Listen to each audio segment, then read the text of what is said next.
Legenda Kawasigawunga Part 2. Setelah sampai di tempat pengasingan di tengah hutan, sang putri tinggal bersama anjingnya di dalam sebuah gua yang cukup luas dan nyaman untuk didiami. Beberapa bulan kemudian, Putri Buegai pun melahirkan seorang bayi laki-laki. Bersamaan dengan lahirnya bayi tersebut muncul seberkas cahaya yang disertai dengan bunyi suara seperti berikut. Berbapakan angkasa putra matahari. Alan seperti api matahari yang bercahaya menggapai dewata, yang menerangi sesama manusia, yang membuat siang segala yang bernama. Mendengar suara tersebut, Putri Buegai pun semakin yakin bahwa anak yang dilahirkan bukanlah anak haram dan anak manusia biasa, tetapi berbapak angkasa dan putra matahari.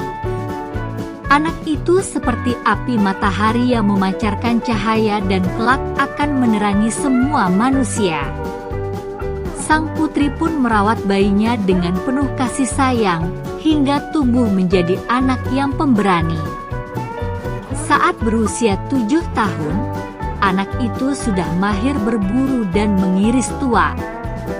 Suatu hari, ketika hendak mengiris tuak, anak itu mendapati bambu penyimpanan tuaknya tidak berisi air tuak setetes pun. "Hai, siapa yang mencuri air tuakku?" gumamnya. "Aku harus menangkap pencuri itu." Keesokan hari, anak itu bersama anjingnya pagi-pagi sekali bersembunyi di bawah pohon tuak itu. Pada saat tengah hari, datanglah seekor burung rajawali merah hinggap di atas pohon itu. Tanpa diduga, burung rajawali itu tiba-tiba diselimuti awan putih, lalu berubah wujud menjadi seorang bayi, kemudian seorang remaja, lalu seorang pemuda dewasa, lantas seorang laki-laki setengah baya yang berwibawa, dan terakhir sebagai seorang kakek yang berjanggut putih. Ketika kakek itu mencelupkan janggutnya ke dalam bambu tuak yang berlubang, kilat bocah lelaki yang pemberani itu dengan secepat kilat menangkap janggut si kakek sehingga terjadilah tarik-menarik di antara mereka. Walaupun sudah tua, kakek itu ternyata masih memiliki kekuatan yang luar biasa sehingga tarik-menarik tersebut berakhir dengan tercabutnya pohon tua. Keduanya pun melayang-layang di angkasa. Setelah mereka mengitari matahari hingga 3 kali, sang kakek pun menyerah. "Hai, bocah perkasa. Kakek mengakui keperkasaanmu. Akulah yang mencuri tuakmu, aku kakek itu, hukumlah aku." "Tidak, Kak. Karena kakek telah jujur, maka saya tidak akan menghukum kakek. Saya lebih suka perdamaian," kata anak itu. "Wah, kamu memang anak yang berhati mulia dan bijaksana. Kakek bangga padamu," puji kakek itu. "Berbahagialah ibu yang telah melahirkan dan membesarkanmu." "Oh, ya, Kek.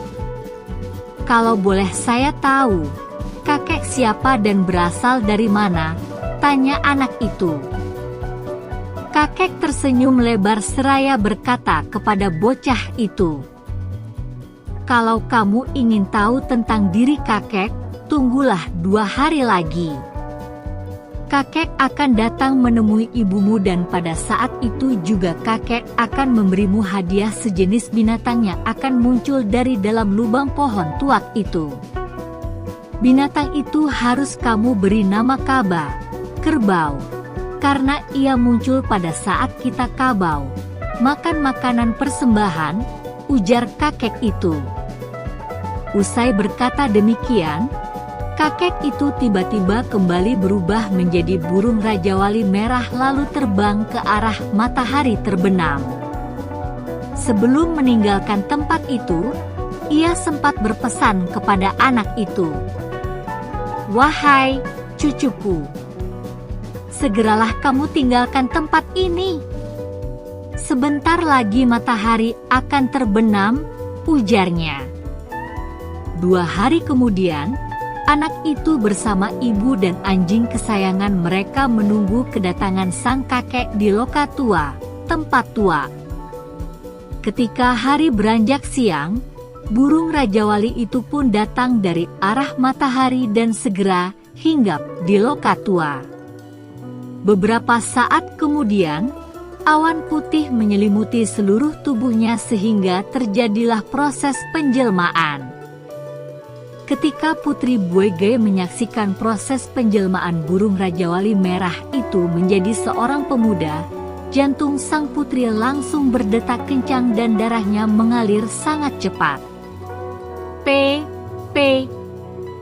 Pemuda